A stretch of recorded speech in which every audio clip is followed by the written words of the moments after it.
Good morning plus two class जो आज हम ज्योग्राफी का लेसन पढ़ने जा रहे हैं।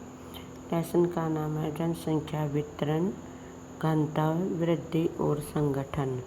यानी जो लेसन है वो जनसंख्या वितरण होता है, बंटवारा, वृद्धि, जनसंख्या में वृद्धि किस प्रकार हो रही है और उनका घनत्व, टोटल, उनका एरिया वाइज उनकी डिटेल निकालना। किसी भी देश के नागरिक उस देश के लिए बहुत बड़ी पूंजी होती है, इसलिए किसी देश की जनसंख्या को उस देश का संसाधन कहा जाता है। किसी देश की जो जनसंख्या होती है उस देश का संसाधन कहलाती है। भारत एक विशाल जनसंख्या निवास करती है। इस अध्याय में जनसंख्या के विभिन्न पहलुओं का अध्ययन करेंगे, जैसे भारत के विभिन्न राज्यों में जनसंख्या का वितरण होता, बंटवारा किस प्रकार का है, या भारत में जो प्रत्येक राज्य में जनसंख्या का बंटवारा अलग प्रकार से है, उसको प्रभावित करते हैं। कौन से ऐसे कारक हैं जो जनसंख्या घनत्व को प्रभावित करते हैं। जनसंख्या घनत्व की दृष्टि से भारत के अलग अलग राज्यों में भिन्नता पाई जाती है। जैसे भारत की जनसंख्या घनत्व 313 की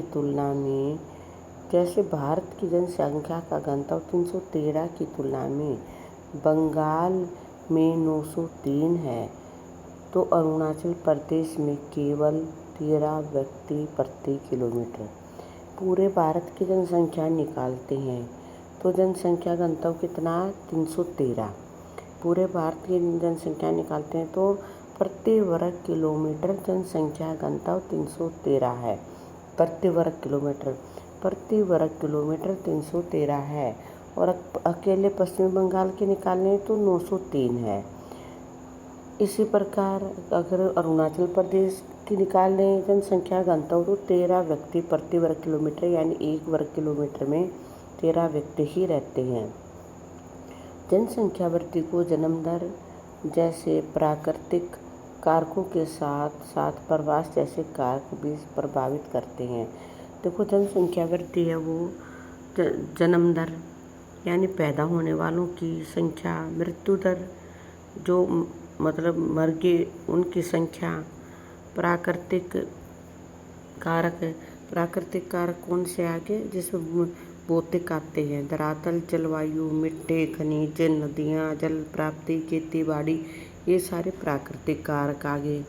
और फिर है इसके बाद इनके साथ साथ क्या होती है, जनसंख्या प्रभावित होती है। भारत विशाल जनसंख्या के संगठन की अपनी विशेषताएं हैं। जो भारत की विशाल जनसंख्या है उसके संगठन की अपनी विशेषताएं हैं। यहाँ लगभग 70% आबादी गाँव में रहती है। कितनी, 70% आबादी गाँव में रहती है, और जिनका मुख्य कार्य खेती बाड़ी है। जो आबादी गाँव में रहती है उनका मुख्य कार्य क्या है, खेती बाड़ी है। वो प्राथमिक आर्थिक क्रियाओं में संलग्न है।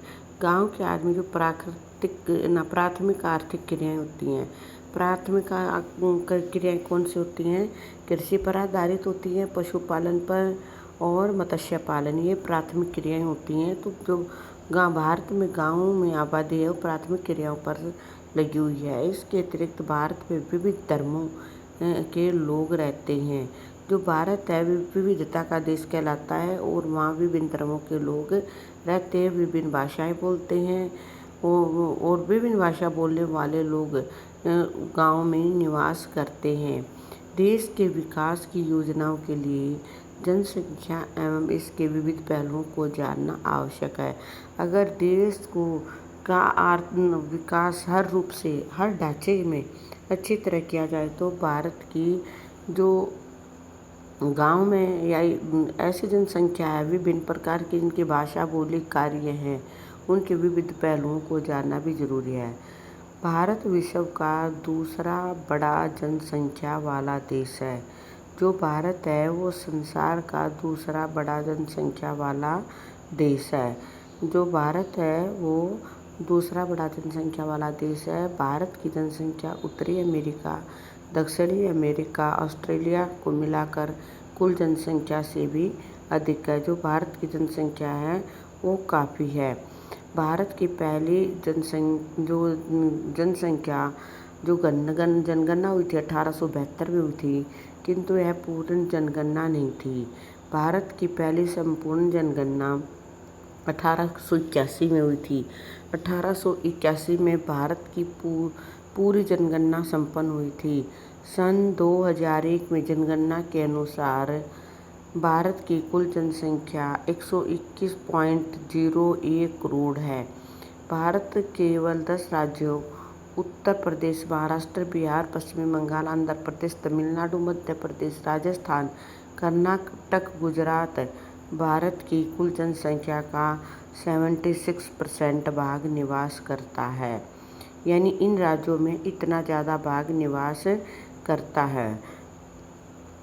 बेटा आज मैं इतने पॉइंट पढ़ाऊँगी क्योंकि लेसन अच्छी तरह समझ में आ जाएगा। बाकी के कुछ पॉइंट मैं नेक्स्ट वीडियो में रीड करवाऊँगी। Okay, thank you.